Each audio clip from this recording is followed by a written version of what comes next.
What's up YouTube, MYSTACLES here, and I'm starting a brand new YouTube channel all about gaming. It's going to be a lot of retro, a little bit of modern. And if you're catching this the week of October 17, 2022, and you're catching it fresh off the presses, I'm going to be launching a brand new video every day this week until Saturday. On Saturday I'm going to be doing a live stream. Sunday I'm going to be doing a Meta Horizon session. Whoever wants to join, free to come. We're going to be playing some games, hanging out, maybe watch a movie, VR. We're going to see what happens. But today, we're talking about new controllers for your old consoles. Let's check it with the Retro Fighters wireless Nintendo 64 Brawler controller.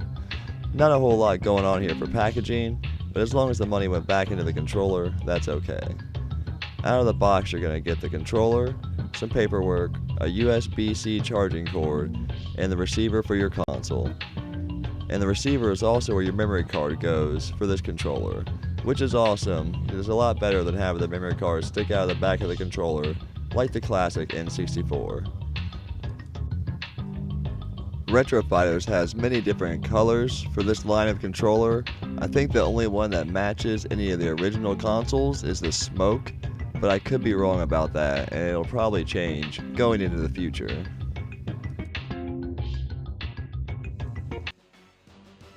Right out of the gate, you're going to notice a big difference with this controller, other than the fact that there's no memory card or rumble pack sticking out of it. Which is another fact I should mention, the rumble pack is not compatible with this controller.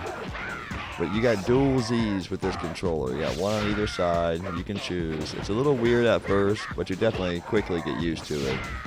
I would say overall the buttons are pretty much identical to the original 64 controller, but having the analog stick and the D-pad both on the same side of the controller, in my opinion, is definitely better.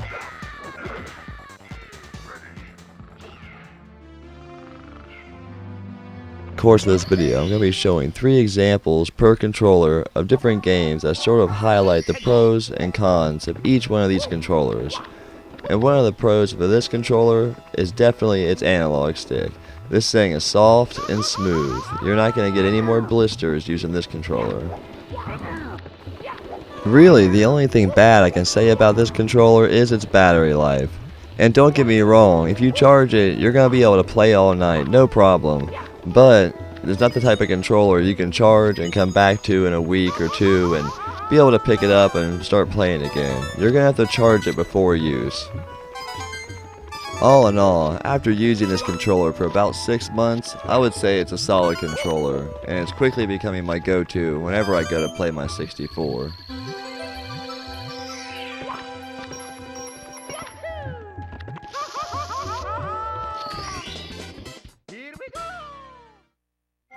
So here's a fun use for this controller. Has anybody ever checked out the third controller setting on Resident Evil 2 for the 64? You can use the analog stick like you could in any other analog-based game. It's a lot different from the tank-based controls we're all used to. That's what I did for 25 years, and doing this for the first time this year, it's pretty wild. Don't get me wrong, it's not perfect. It's a little wonky. But if you're a big Resident Evil fan, it's definitely worth checking out.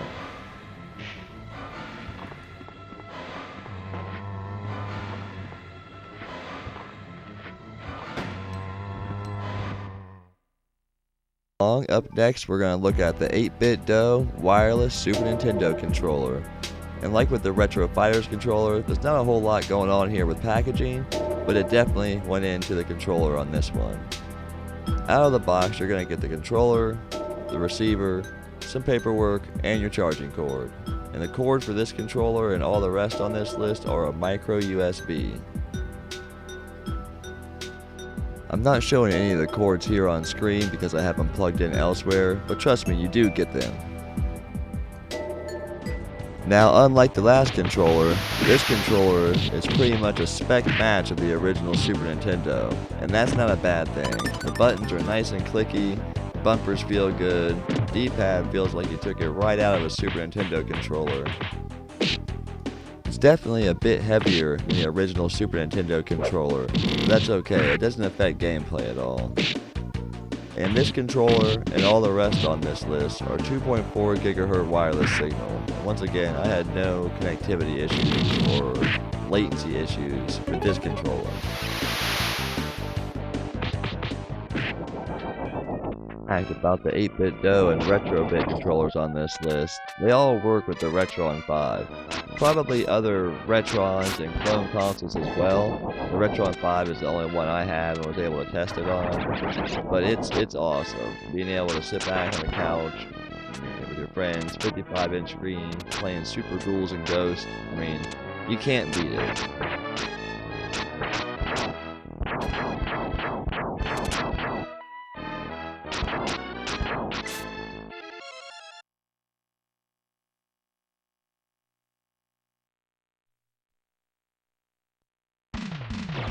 All in all, I don't think I can say anything bad about this controller.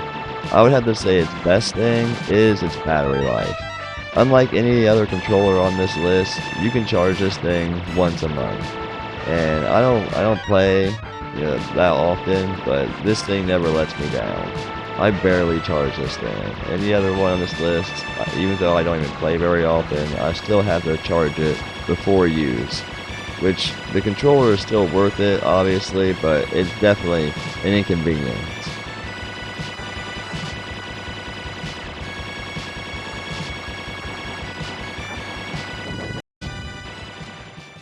And next up, we got the Retrobit wireless Sega Saturn controller. And now we're talking packaging. Retrobit does not mess around with their packaging. And why not? It looks good. You put it with the rest of your box consoles, they fit right in. It's awesome. And also you get a display case and a USB receiver with these controllers. And that's awesome because you can use them on multiple different consoles.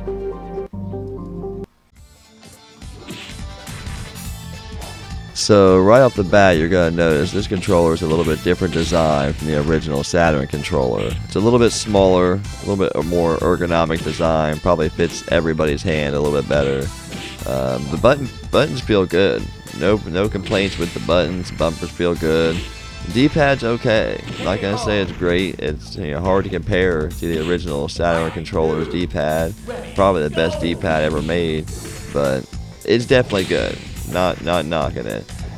For its use, it being wireless and everything, it's definitely worth it. Like before, no latency issues or connectivity issues. It's kind of a light controller. It doesn't feel real solid, but overall it seems to work fine.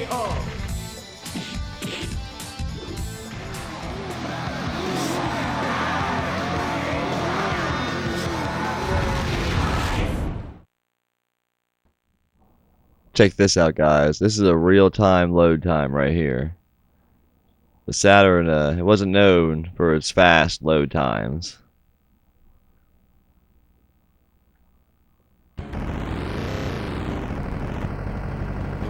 Two more cool things about going with the Retrobit controllers is they're licensed out by Sega to be produced from Retrobit. And in 2022, to be able to go and get a brand new wireless Sega controller that's licensed by Sega, I mean, that's pretty cool to me. Also, you get the USB receiver. So the USB receiver can be used on your PC, your PS3, and your Nintendo Switch. And to be able to use a licensed Sega controller on your Nintendo Switch playing Sonic Mania or Castlevania Anniversary Edition, I mean, that's pretty cool.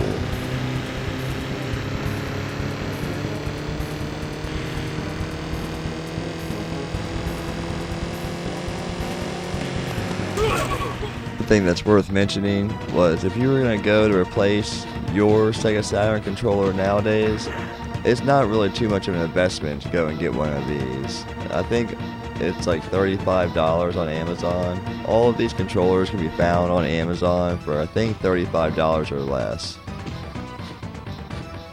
When I first busted my Saturn back out and I went to play this game, it was like the whole game was on ice. My Saturn D-pad is wore out. I was slipping all over the place. I could plug this thing in and it was much better. And last but not least, we're going to be looking at the Retrobit 8-button Genesis controller. And again, I really like to point out with the Retrobit product that you get the USB receiver. And for me, that really triples the value of this product. Being able to use it on your PC, PS3, Switch, or your retro console. I mean, really, you can't beat it.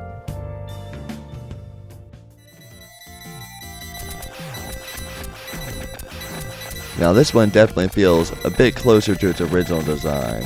It feels good in the hand. It's a little bit smaller, but it doesn't affect gameplay at all.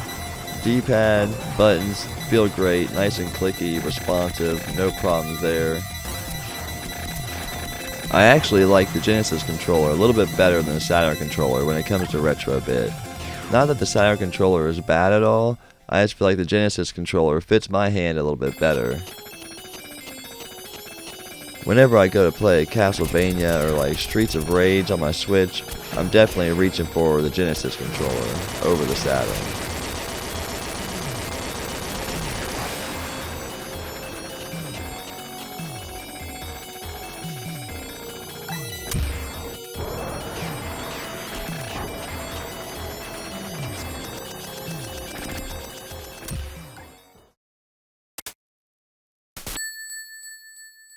Alright guys, controllers aside, here's a game. Who likes this game? I love it. They put so much time and effort into this game. I can't believe it. You get like 1,000 moves in this one. If you are a fan of Michael Jackson or platforming at all, you gotta check this out.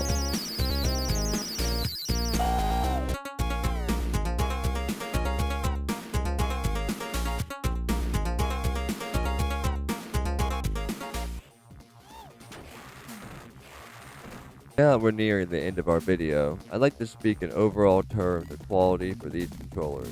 I feel like the Retro Fighters and the Retrobit controllers are about on par with each other when it comes in terms of controller design, overall build, connectivity, battery life.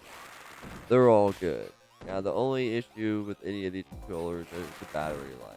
Now it's not bad. Like I said before, you charge it up, you're going to be able to play all night.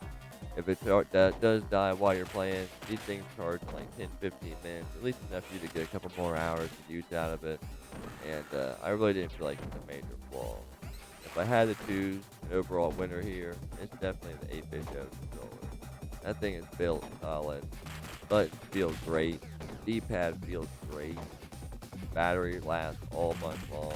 I mean, I really do like that controller. I like all these controllers. And I feel like they'll all be a great addition to any retro collection.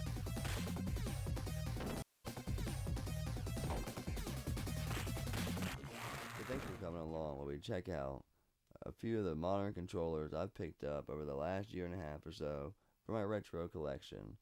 And I wanted to also add, I am in no way endorsed or sponsored by any of the people that make these controllers. Just wanted to get this video out there to remind people that they're out there not only as a wireless option, but also as a replacement option. With the cost of OEM controllers nowadays, it's not that big of an investment to be able to get one of these and add it to your collection, get the wireless capability, get the functionality of a classic controller. In my opinion, you can't beat them. I also wanted to add, if you're watching this video the week of October 17th, 2022, I'm going to be launching 5 consecutive videos back to back to back to back, Monday through Friday. Into the week, Saturday, going to be doing a live stream. Not sure what game yet. Check in for details. Sunday that week, going to be doing a Meta Horizons session. The name's MYSTACLES. Open for anybody for friend me. Hit me up. We're going to be having fun, play some games, maybe watch a movie together. Check it out. I hope you enjoyed this video. There's going to be many more to come. I'm MYSTACLES. Stay safe. Stay safe.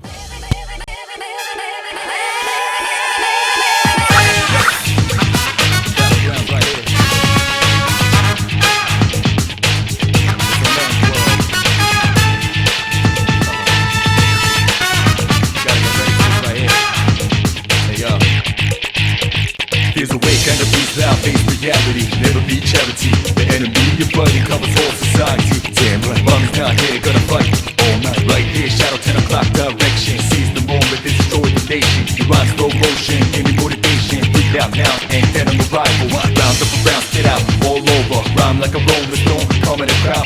the move, they diss you loud. This was this sound and bombs whole round. So round up, don't ease your pace, cause enemies brutal. Moment of truth, they ain't